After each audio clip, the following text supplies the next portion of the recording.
everyone. Happy Friday to everyone out there today. Hope everyone's doing well. And so we're just going to be getting straight into just discussing the game week. See what you guys are thinking about your transfers. Let me know in the comments and in the live chat what your transfers are for this game week. Mine's a pretty straightforward one. I've just gone from Dominic Calvert-Lewin to Raul Jimenez, someone that I had earlier on in the season. And as great as Dominic Calvert-Lewin has been, I just cannot look past Ings, Vardy and Jimenez up front right now. So I know Vardy's not been in great form. I know Jimenez has been a little bit hit and miss recently, and Danny Ings has been doing great. But again, it's just looking forward. So I'm not keeping that sort of thoughts and feelings around Vardy because I do think he's going to come good again. I can't ignore those fixtures. So we'll just say hi to Sean, Kaba, how you doing as well? Kifian, Pulikesh, good to see you guys again. Kifian starts off with who sold KDB last week. So this, if you ever look at the ticker, scrolling below us as well, just going through some of the talking points. And one of them is about how midfield seems to be a little bit, I don't want to say lacking, but it feels like this Son injury has just really decimated how many midfield options there seem to be. And I remember a really popular formation towards the start of the season was 3-5-2. And then that's mainly switched to a 3-4-3. You can see last game week I played a 4-3-3. I think that is going to be a very popular formation going forward because I'm not sold by a lot of the midfielders. I think there's some decent budget options, but in terms of where you're going to spend your money, I'm not feeling it's going to be spent that much in midfield. If you guys have seen the video that I made for Wednesday, I always do an FPL video every week. And a lot of it was focusing on basically there's not a lot of midfield options and perhaps defense is where you're going to go. And I was arguing, I know the debate between Salah and Mane is going to come back, and I know it's going to be double attack versus double defense with Liverpool, even triple defense with 10 out of 11 clean sheets. Hi Nathy, how you doing, buddy? But it just feels as though double Liverpool defense with Salah or Mane is the winner, and then that really opens up the options of who do you want to go. So Kiffin, you started with selling KDB. The mantra that I've been saying all season is don't get angry at the decision. Don't get angry at the result. Get angry at the decision, right? So, for example, when we sold Lundstrom and he came on and scored, that's not a bad decision. You were correct. He was dropped for a third successive game. He just happened to come on and bag a goal and a bonus point, right? So selling KDB, I don't think that was a terrible decision. Now, we all know Pep Guardiola, we all know his rotation, and over the next 5 games now, Manchester City are a class side. I'm not trying to say they're not a fantastic side. Liverpool have just completely blown everyone away this season, and Man City have been a little bit off, but they're still a fantastic side. But they are bottom of the fixture ticker, and they blank next game week. So if you did sell Kevin De Bruyne before West Ham, I think that was perhaps a little bit bold. Maybe you thought he was going to get dropped, but I mean, he's completely missed one game this season. Benched against Norwich, which they obviously infamously lost. Missed game week 8, and then hasn't been dropped since. So I understand we're always worried about Pep rotation, Pep roulette, what have you. I think now, if you're going to sell Kevin De Bruyne, then it's completely understandable. I just said over the next 5 game weeks, they face the most difficult fixtures of all the teams in the league. But it's Kevin De Bruyne, and if he plays, and it's Man City, and if he plays, the big if, of course, you kind of do back him a little bit. And I think, Sean, you've just nailed it on the head there, where you say people always regret selling Kevin De Bruyne. Actually, I didn't. I sold Kevin De Bruyne when he did get that injury before that Crystal Palace game. When he missed Wolves and Palace, I took that punt and I went to Mahrez, because Mahrez was in incredible form at the time. And Mahrez didn't do anything. But fortunately, when Kevin De Bruyne came back against Crystal Palace, that infamous Jesus didn't pass him the ball for an easy finish, right? And I did get off, and then I brought him straight back. Because remember, you can always sell a player and bring it back. You're not putting a nail on someone's coffin, right? You can transfer him out, you make a mistake, and then you bring him in 1 or 2 weeks later. It's not an issue. But here's the point where below I'm talking about Son replacements and Kevin De Bruyne going out.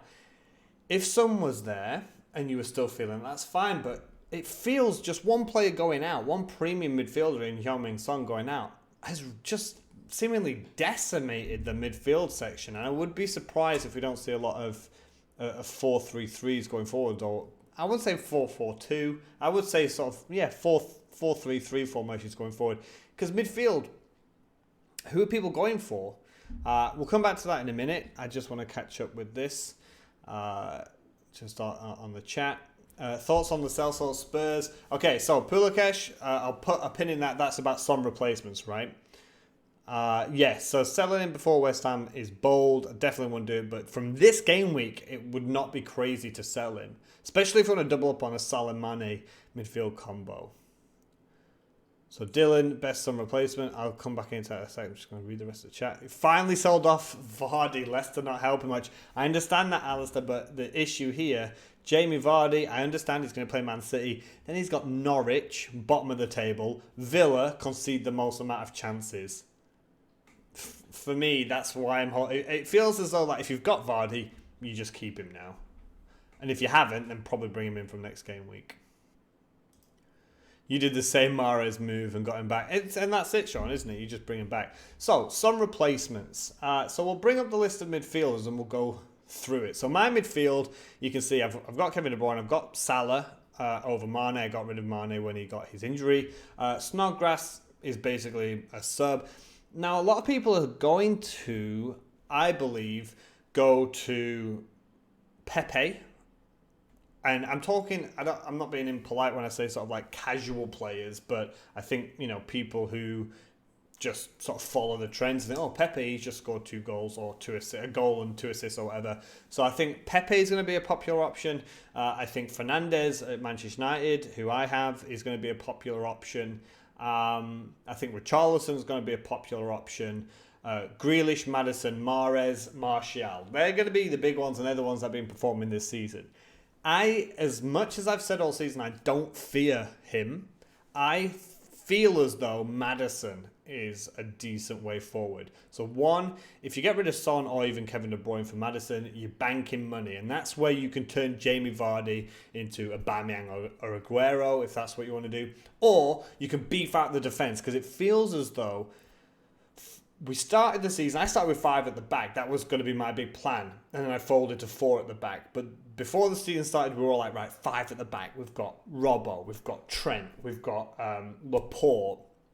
And then you'd have Luca Dean, right? They were like big 4 people when right at the start of the season. I think from now, going back to defence is going to be the way to go. Matt Doherty at Wolves is sort of turning a lot of heads, and Wolves are about to go on a good fixture run. And with Manchester City being banned at the moment from the Champions League, and that 4th place has now become a 5th place, I think Wolves are going to really, really be pushing for it. And they've just comfortably won in the Europa League, so they can rest really for the second leg. So we'll come back to midfield. I just want to catch up on the chat. Quite a few of you, self-included, stuck with the wrong decision as moving back scenes. Yeah, and that's it. Yeah, sticking with the say wrong decision, or people scared of getting off players who are on decent form, but they think it's going to get a little bit sticky. So, for example, for me, Dominic Calvert-Lewin, I got him just after I got him on my wild card for that nice Everton fixture run, and he's done really well for me. But a lot of people are going to bring in Dominic Calvert-Lewin for the likes of Jamie Vardy, but you can't. I don't think you can ignore those fixtures. Now, you guys know that I live out in Taiwan and I can watch like all the games, and I do. And eye test wise, so I don't want to get into the whole stats versus eye test thing, but when I'm watching the game, so the eye test part, Calvert-Lewin wastes a lot of chances. He spends a lot of the time anonymous. I know stat-wise he's like top for shots in the box and top chances and stuff, but if you actually have a look at some of the quality of those chances, they're not like clean cut, oh yeah, that was a good chance. They're just kind of like flicks or, just off his head lightly and the keeper just catches it. And that counts as a shot on target, right? So that's why for me, eye tests are incredibly important. So just, yeah, those are the two things for me. People not going back to players because they feel like they've had them before, or maybe it's a mistake, or being scared to let go. Another example is letting go of Tammy Abraham earlier in the season. That's someone I kept for too long, and he got his injury, and a lot of people went to Danny Ings. I stuck with Abraham, and it really, really wasn't worth it in the end. So DV, you're right there. You also got rid of DCL for Jimenez, and that was on a -4. Now that Son is out, is it worth getting Martial or Bruno for a -8? Now, I always say the same thing about taking a hit. If this is going to be long-term, if this is going to be something that's, 4 weeks, 5 weeks, then in my head, I kind of say, okay, I'm taking a -4 for this player, but this player is going to be in my team for a long time. So, for example, I took Lundstrom out for O'Connell for a -4. I knew I was going to have to take a hit at some point over the next 3 weeks because I couldn't save up a free transfer. But then I thought to myself, and I know it didn't work out because Lundstrom came on and scored, but I said to myself, but I'm bringing in O'Connell for -4, but he's going to stay on my side basically for the rest of the season. So if it's a long-term one, then I understand that hit. But in a single game week, I know it's really unlucky that you've lost Son. Is it worth getting Bruno or Martial in? Always remember that for a -4, you are basically saying Martial or Bruno must get like 2 attacking returns, like 2 assists or a goal and an assist or 2 goals just to make that worth it. But if this is a long-term thing, which Son looks like it is, it could be worth it. I possibly wouldn't have done Calvert-Lewin to Jimenez for a -4 because, again, if Calvert-Lewin scores 1 goal, Jimenez has to score 2 goals or 2 attacking returns just to balance the books, right? It's always a tough one. You're slightly afraid of DCL at the moment. You wouldn't be surprised if he pulls an Ings and keeps on scoring. So, yeah, Sean, like I was saying earlier, I've been watching the Everton games, and I'm not saying he's playing badly. I run the same or similar way that you do, and I run on a how scared am I of this player. Now, the person that's given me the most fear this season was Sadio Mane. Game week 2 against Southampton. I watched that game, and it looked like he could have scored 5 goals. I was like, right, he's got to come in. So I run my team, my feelings off of how scared am I of this player. And for me, so for example, I wasn't that scared of Aguero, and that's purely because every week I'm thinking, he could get dropped. He could get dropped. As a Dominic Calvert-Lewin owner, when I'm watching the games, I'm not scared of not having him. That's why it was such an easy decision to take him out for Jimenez. Because you always have to remember, people, like, other points of view, right? If you don't have that player, you're scared of them. And if you've got them, you feel quite comfortable. But you need to try and think both ways, right? And I'll be honest, like, I've got rid of Calvert-Lewin. Could he score? Possibly. But I still think that Jimenez long-term from now, because, when you change the players out, it's from now where it matters. So if Dominic Calvert-Lewin scores 1 goal in the next 4 games and Jimenez scores 3 goals in the next 4 games, it doesn't matter what Dominic Calvert-Lewin did last week. It matters what he's doing now, right? And I think from now, where he's left my team, if they start from 0 from this game week, Jimenez versus Dominic Calvert-Lewin, I think Jimenez is the better option. Junior thinks Bruno hat-trick. Yeah, it was a punt that I took. I don't have the stats of my team about comparing complete ownership and ownership of players in the top 1,000 or 10,000. But I know Fernandes is incredibly low. And when I got rid of Mane to allow me double up Liverpool because Mane was injured anyway, Fernandes for me was the option. So we can come back to the Son and KDB issue about midfielders. And why I feel sort of maybe Maddison might be the best option. So looking at the top midfielders currently in FPL. Oh, why I can't... Oh, dear. I can't, for some reason, grab the bottom, but that's okay. So the top players so far in the game, Kevin De Bruyne, of course. Now, in this situation with no Heung-min Son, I wasn't even that attracted to Spurs anyway. I took Son out when he got me a red card as a captain, which was fantastic. Sums up my game, my season so far. But people are leaning towards or away from Man City because of a blank, difficult fixtures rotation. But Spurs didn't really appeal, because if you have a look, first recent form of Spurs, Son keeps doing it the last 3 weeks, and I don't know how, because if you've watched a Spurs game, they do not look particularly good. But Chelsea away, Wolves at home, Burnley away, United at home are not fixtures that scream, huge attacking returns. So Kevin De Bruyne, Salah, Mane. Again, if you're going to double up on the Liverpool attack, Liverpool midfielders, then that's perfectly understandable. But I do, even points-wise, I just feel more comfortable with defenders, because the amount of clean sheets that they get in, and having Robbo and Trent with Mane or Salah, I still think is the best combination. And who out of Salah and Mane? Honestly, I think it's just a toying cost. Like, this game week, Mane is going to score a hat-trick, Salah's going to blank, and then everyone's going to go from Salah to Mane. And then the next game week, Salah's going to get a brace, and then, those people are going to go back to Mane. I just think as though Salah-Mane combo is great. I've had it like twice this season. Didn't really pay off. But just the fact that a clean sheet just automatically gives you 6 points. And Liverpool have kept 10 out of 11 clean sheets, just screams like, get 2 Liverpool defenders in. Guardiola said at the start of the season, if KDB is fit, he plays. True, but Jerry, I mean, how many times has he said stuff? Like, I just don't believe pretty much any manager, whatever they say. But he has proven it. That's why I said at the moment, until I sort of see a rotation, he was dropped for Norwich and then he was injured for Wolves. Him and Ederson, not including Ederson's issues as well, they are the people that have basically played all the games, right? But they've got Leicester, they've got Real Madrid. I think he needs just a break. I'm surprised they didn't bring him off against West Ham before 78. I mean, it was so comfortable. Maybe they were just making sure, but I mean, even Wolves last night brought off Traore pretty early, and then Jimenez, I think it was like Traore 60 minutes and Jimenez 75, something like that.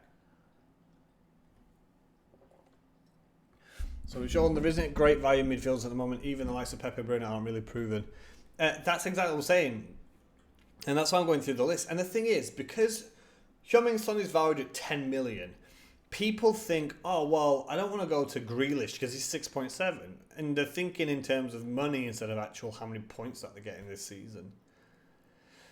So midfielders, you're off going really expensive, or 6 million less. And I wouldn't say 6 million, I'd say 7 million. But just going through the list, I'll just catch up on this first. We could get some Klopp roulette. We could get that soon, but I mean, look, they even won the Champions League last season and they didn't really rotate. Any cheap midfielders around 5 to 6 million. I'm going to lean towards Leicester because I think they're going to push on. I know that's a bit tight against Wolves, but I think they're going to push on. And again, I'm not going to worry about Liverpool chopping and changing players. There's no really other left back, so Robertson's pretty much nailed. You might get rotation with Van Dijk, Lovren, Matip, Gomez, and then Gomez and Trent maybe swapping at right back. But until I see it, Man City are proven rotators. Liverpool aren't. So end of the season, I could see us all getting rid of Liverpool assets if they're still in the Champions League. I'll come to Captaincy in a bit. So just going through, Richarlison, a very, very popular player, especially, again, people going off Son because he's injured, off KDB because of, well, I don't know why, because he's still absolutely doing the business. But again, Arsenal, could he score? Possibly. United, Chelsea, Liverpool, and then 31, okay, Norwich. But just over the next 4, Liverpool, Chelsea, United, Arsenal, are not fixtures where I'm crying to bring Richarlison in. Son out, Sterling still out. People obviously not going to go really that way anyway. And then people saying Jack Grealish as well. But apart from this game week, which I think is pretty good against Southampton, and he is a nice looking player, blanks next week, Leicester, Chelsea. So over the next 4 game weeks, again, I'm not really leaning into that way. So I would suggest Maddison because after Man City, like I said about Vardy earlier, Norwich, Villa, Watford, Brighton in the next 4. And of course, no blank in 28. And because you know, you got the likes of City and Arsenal blanking next game week. Norwich away is a tasty fixture. Or Perez, so coming back to, we said between 5 and 6 million. I think Barnes is bang on 6, but I mean, Perez is 6.2 if you can stretch there. But then Traore, of course, is a fantastic option. So I am leaning towards Wolves and Leicester for the next few fixtures. So I'll probably have 1 or 2 Leicester and 2 Wolves, maybe even 3 Wolves if you go defence with the likes of Bolly. Because, I mean, they are good fixtures, right? Even Spurs away next week. Spurs have not been good defensively. So Norwich, Spurs, Brighton, West Ham, Bournemouth, Villa up to game week 32. And again, no blank in 28. So they're looking pretty good. But then Martial. So I went for Bruno because I just fancied a really, really big punt. So as soon as he came in, I thought, yeah, why not? Let's go Bruno. He's done well. He got an assist against Chelsea. But he gets a lot of hate, Martial. Fixtures are okay. Not great. But, I mean, he is an out-of-position player right now. He is the main striker for Manchester United. 12.4% ownership. And because Bruno is more likely to assist someone like Martial. But the problem with Martial is he's terrible at assists. It's something like 1 assist every, 90 minutes or something crazy. That's why he doesn't get bonus. It's bonus the last section here, right? So he's got 7 bonus points all season, which isn't fantastic from a midfielder who's actually playing as a striker. So it's not fantastic at the minute. So we'll pop on to captaincy options. I did mention this in the last game week. Let me just change this to the up and coming one. So let me just turn this on. So talking about captaincy picks, or just picks in general. So Ings, Jimenez, I think they're outstanding options, not just for this game week, but for the next few game weeks. And Liverpool. So Liverpool just has to be there, of course. So captaincy options, I think pretty much any Liverpool player.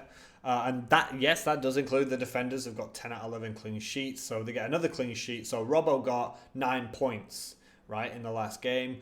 Captaincy, that's 18 points. I mean, that's a pretty good haul for a week. So they could get a clean sheet. So could choose a defender. Pretty much any Liverpool player. I think, I don't know, has Firmino scored at home yet? Or he's only scored once or twice at home. So maybe he's last place. I'd probably say Salah, Mane, and then you've got Trent, Robbo. I think they're the 4 captaincy options from Liverpool, the best ones, and I think probably in that order. And then Ings against an Aston Villa side who conceded, I think it was just as many chances as Southampton did when they got thumped 9-0 by Leicester. So, plan to target Aston Villa's defence. And Jimenez, it's difficult to not target Norwich, the bottom of the league. I know they tried to play nice football, but just trying to play nice football doesn't mean you don't concede a lot of goals. So captaincy options, I think, are quite simple this week. I would not be surprised to see a 2 to 2.5 million ownership on Salah, and probably in second place would be Mane, and then maybe third place Ings. I think they'll be the top 3 captaincy options this week, chosen by the people. Jorginho on penalties. Again, I've been off Chelsea for a long time. They're not in particularly good form at the moment. They haven't been for a while, especially at home, actually. Triple up on Wolves, a good choice. Vignesh, yes. And I would actually suggest 1 attacker, 1 midfielder, 1 defender. If you can stretch to someone like Doherty, I think that is a great option. Bolly. So Sarthak, you're saying right now, 4.7 million or less owner. Defender. I would suggest Willy Bolly. But you can see on the right-hand side, Bolly. Walker Peters is actually injured now. So this video that I made about these players were before he got injured. And that's Charlie Taylor. Charlie Taylor is now the cheapest 90-minute player. He's 4.2 million, right? And he's playing 90 minutes. So he's the cheapest one you can get. So is Lascelles. Someone who I always like to say, I brought him in when he was 4.2 million. He's 4.3 now. And they've got really nice fixtures. So basically, Newcastle, Wolves, Burnley, Southampton have like the nicest fixtures for the rest of the season. So choose a defender from there, I'd say. And I guess you could say Leicester's okay as well, but I would say, yeah, Southampton, Burnley, Wolves, especially have fantastic ones. So if you've already got Stevens, which is a good option, I would suggest Bolly or Sice. But Bolly's nailed and he's such a threat on corners when he goes up, right? I mean, he scored on his second game back. He just got horribly ruled out for offside. What do I think about Maddison? You still own him because you've got other priorities. You've got the option to sell. So, Kivian, we've just been talking about midfielders to replace, and there's not really anyone to replace him with. So I would keep, and I've already said, if you want to get rid of KDB or you need to get rid of Son and you've already got KDB, I think Maddison would be my choice. Similar, I think you're in a similar situation with me and Jamie Vardy. Both of them have not been in fantastic form. Leicester are just sort of plodding along at the minute. But I think if you've still got them right now for this Man City game, I think you've just got to hold them. Midfielder as well. Who are you going to go to unless you're going to shuffle your formation about? You can't ignore Norwich and Villa in the next two.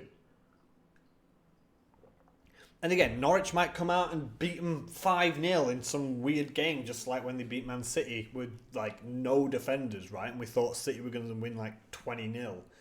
It could happen, but you just try and look for a statistical or, you try and make sense of it thought-wise, and you can't ignore Norwich Villa in the next two. And I think selling them before that game, that's when you'll start to be annoyed at your decision rather than the result. If you sold them and, Vardy, Maddison, they blank against Norwich and Villa, you're thinking, oh, well, that worked out. But if they get anything against Norwich, you're going to think, you'll know immediately that was not a good decision. Sean thinks triple up in Wolves is a must. Yeah, and I still think one defender, one midfielder, one attacker. Spread them across the whole team. If Chelsea beat Liverpool in the Cup, it was a handy you'd save it for the free hit chip 31. Yeah, now a lot of people have been talking about free hits. Now, we still don't know exactly who's going to double up and when, and who's going to blank because they've not played the next round of fixtures, right? So for me, I still do like the idea of... So let me just turn this off. I still do like the idea of if you can find a way to get like 9 or 10 people to just play in that Gameweek 31 when a lot of people are going to be using their free hit, and then you can save that, if you've not got a wild card, if you can save that free hit chip for a double game week and just have an entire team of players playing a double game week, I think that'll pay off more than doing a free hit chip when everyone else is going to be doing it. Just got Fernandez for Dendonka. Where'd you get that money from, Mr. Jolly? Where did you get that money from? But that's the thing about money. Just always go for points. If you go from Son and you think Grealish is going to get lots of points, it doesn't matter if you've got money in the bank. Probably my best performing game week of the season, last game week, I had 4 million in the bank. And I beat the average by 20 odd points, and I got 70 something points or something crazy. So Aguero for Jimenez, yeah. So I did mention earlier, I think a lot of people will go Fernandez. I think quite a lot of people are going to go for Pepe and Richarlison. I'm happy I got Fernandez in when he made the move, and he is. I've got no plans to ship him on because I've just been talking about who the hell am I going to ship him on for? Maybe Maddison, but I want to see him against Watford and Everton. He could go out for City Spurs, then come back. But I mentioned it in the video that I made on Wednesday. It's not just he's got really nice passing and vision, and he's obviously a very creative player, but his set pieces are really good. His corners, he whips in a mean corner. He almost scored off a free kick. I think he's a pretty good option. But yeah, just to quickly go back to so the free hit chip. The thing I was saying is a lot of people are going to be playing their free hit in game week 31. But if I could wait for those fixtures to come out and see who's blanking and who's not. If I can find a way to just get through with 9 or 10 players playing in that free hit, if everyone's going to play a free hit and play the same, 3 players, all from the same team, and they just have one of those 3 fixtures go awfully wrong, then, I'm sitting there with 9, 10 players just spread out and then thinking, all right, I'll save for a double game week and then I'll just have 11 players playing twice rather than just using my free hit on that.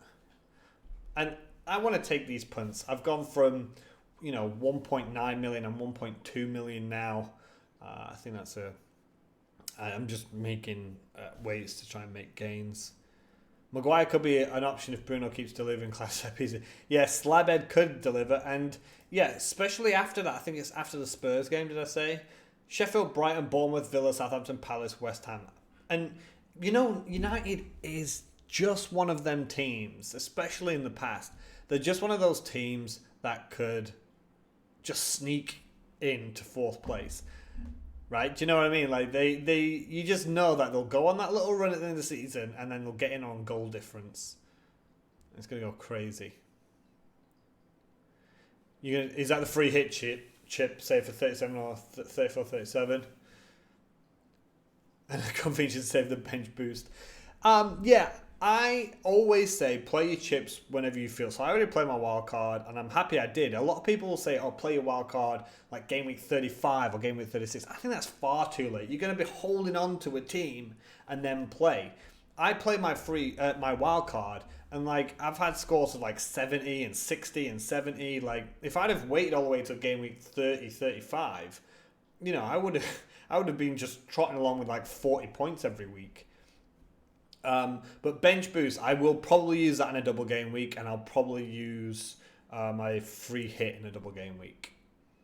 I do feel like the free hit for a double game week is better than in this blank 31 that's coming up. Because like I said, if you've got 11 players, if you get 11 players playing twice, especially if it's from teams that don't have any other commitments, right? They're not in the Champions League, they're not in the Europa League, they're maybe not in an FA Cup or a League Cup or whatever anymore. The mid-table, they want to sort of push higher.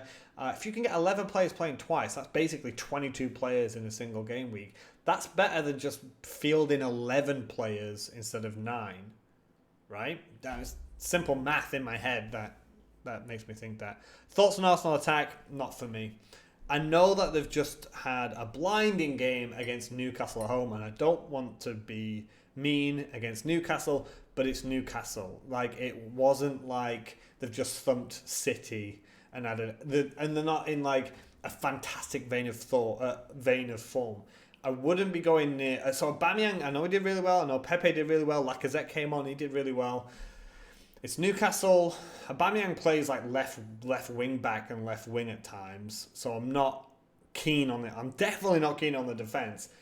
Could you go Lacazette? Yeah, maybe, but they rotate as well. So for me, not keen on Arsenal, just because of one result, basically.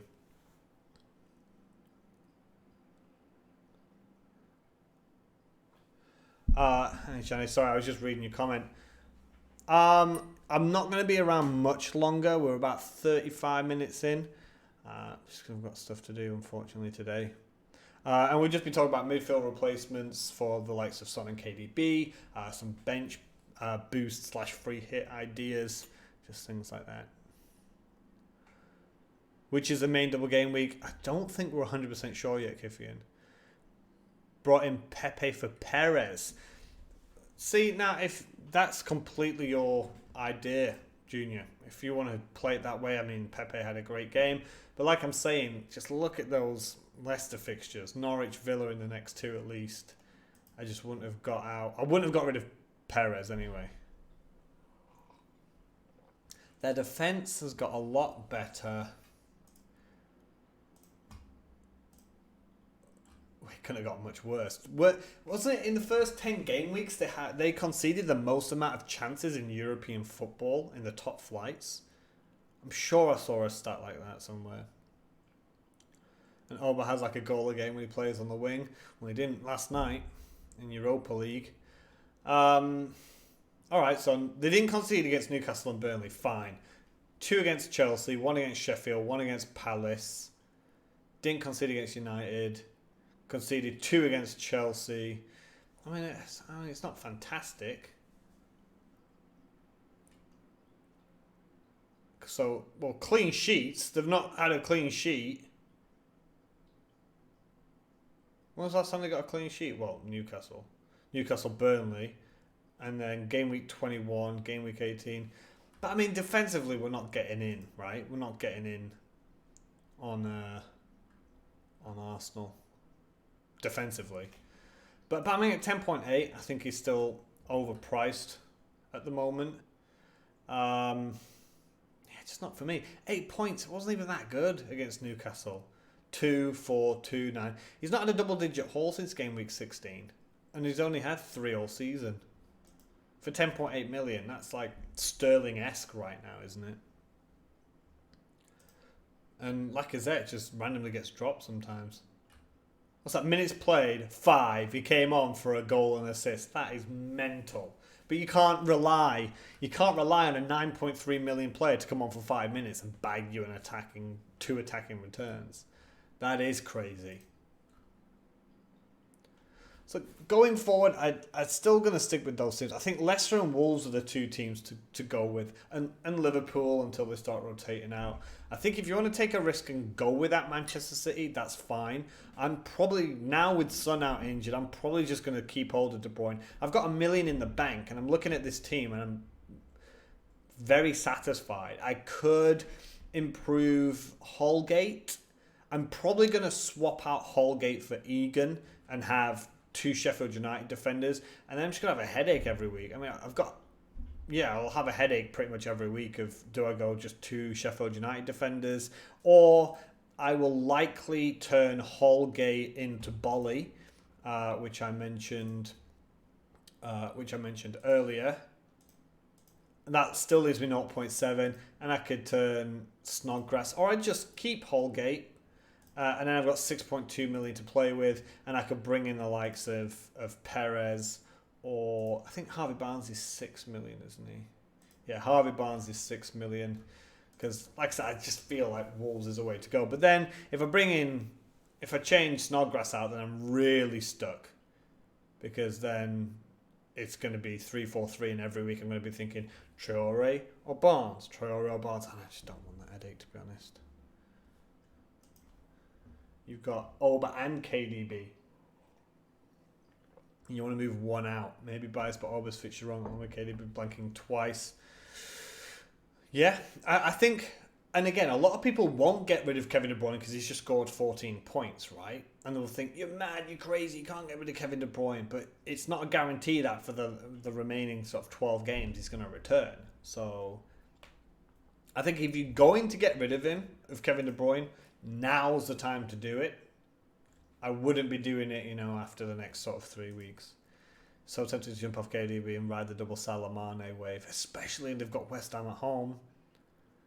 Or should you just downgrade Oba?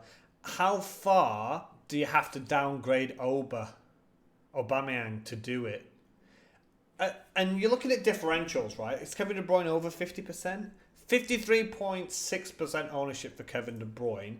I think Aubameyang is like 26%, 17%. So he's a huge differential in comparison to Kevin De Bruyne.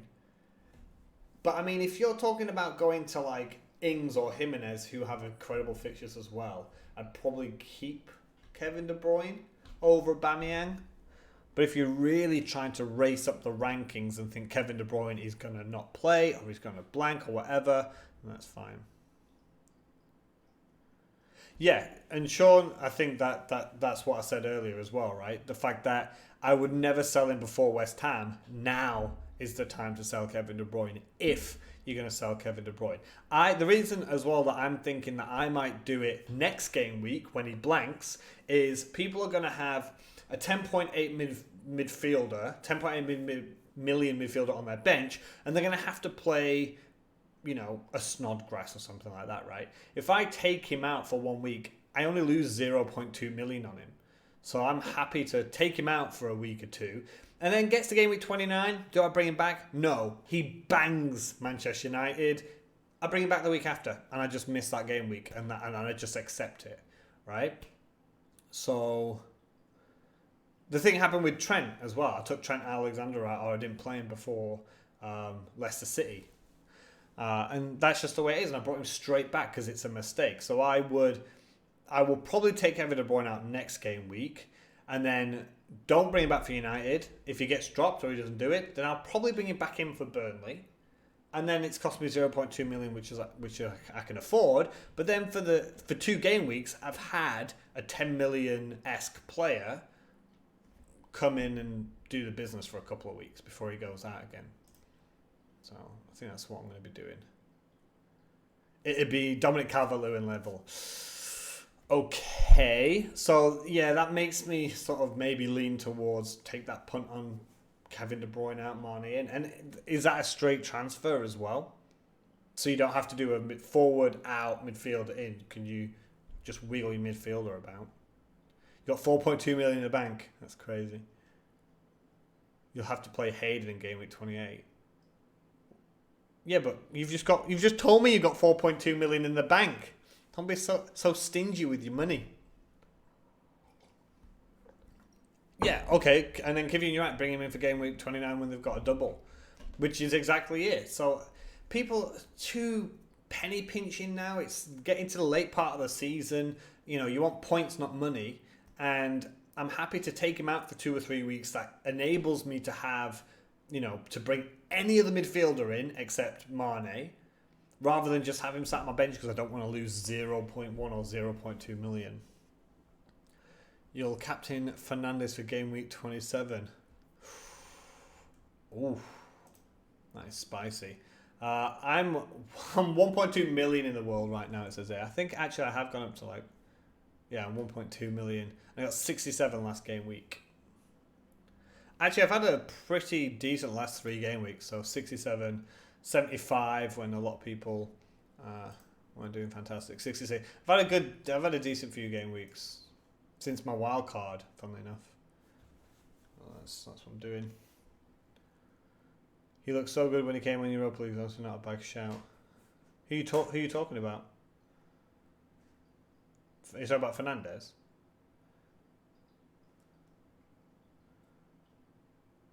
You'd have to mess about Robbo to Bolly, but you'd be fine with that.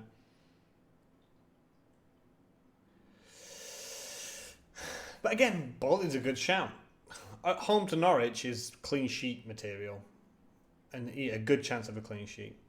Anyway, I'm going to leave it there, guys, because I need to jump off. I've got things I've got to do. I've got to walk the dog. I've got to actually get a bit of food. It's about 9:10 here. So this is a team I'm going to be rocking with. I'm pretty happy with it. Unfortunately, when I feel happy and confident in my team, that's when, you know, Norwich are going to thump Wolves and, you know, Liverpool's going to concede 2 goals. That's going to be awful. Start Flick or Traore. You've got 8 red arrows all year and you're still 180k. That's pretty harsh. But you must have big reds and small greens, right? So yeah, I'd start Traore. He came off of like 60 minutes last night, right? So he's been rested. And just more attacking, right? He's exciting to watch. Traore is really good. Anyway, thanks for watching, guys. The video will be out again next Tuesday or Wednesday for the Game Week 28 game week, and hopefully I'll be streaming again next Friday around the same time. So hopefully I'll see you guys then. Have a great game week. Still in the Red Arrow Cup, which is the competition for people with the lowest scores so far. I'm still inside that, which is sad but also funny. And also starting the Euros. If you follow me on Twitter, then you'll be seeing that I'm about to be in the Scotland team for this Euros here. I put it on here from FPL Swede. It's pretty fun. Teams of 11, so 11 people, the scores added up, and there's whole tables like the Euro competition, and I know we're in England as well, so we're 22 out of 24 in terms of favourites for the competition, and England, who are second favourites, are in our group as well, so that's going to be pretty difficult, but it's fun. So have a good weekend, guys. Replacement for Kelly, 0.2 in the bank. Charlie Taylor at Burnley. or Lascelles at Newcastle, or Saiss at Wolves. Firmino or I think that's Jimenez. I'd go Jimenez and use that Liverpool money and put a defender in there. Okay, guys, thanks for watching. I hope you have a great weekend. And as always, have a good one.